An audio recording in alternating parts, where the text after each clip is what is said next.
So I did an exchange with someone the other day, and I realized that the energy of that exchange felt very off. It wasn't balanced, and I didn't realize it until after that exchange had already happened.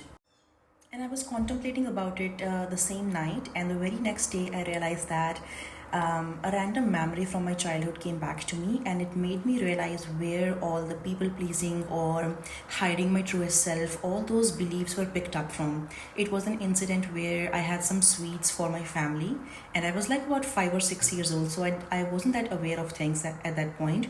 And somebody in the street asked me to give them some sweets, and I gave them the whole box, and I shouldn't have, without asking my parents, of course. So I was scolded for that afterwards. But my childhood mind thought that if I did something wrong and I would tell my parents that, I would be punished for it, I wouldn't be supported for it.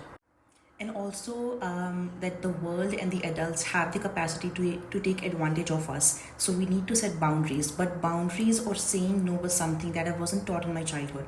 And when I became an adult myself, I realized how important this valuable tool is that I was lacking. But here I am now, a few years later, and I have unlearned those beliefs and set a new standard for saying no or just setting a boundary with everyone. And this goes in relationships, with roommates, with work, with everything. So, this was the energetic pattern I was holding on to since my childhood until I broke out of it the other day.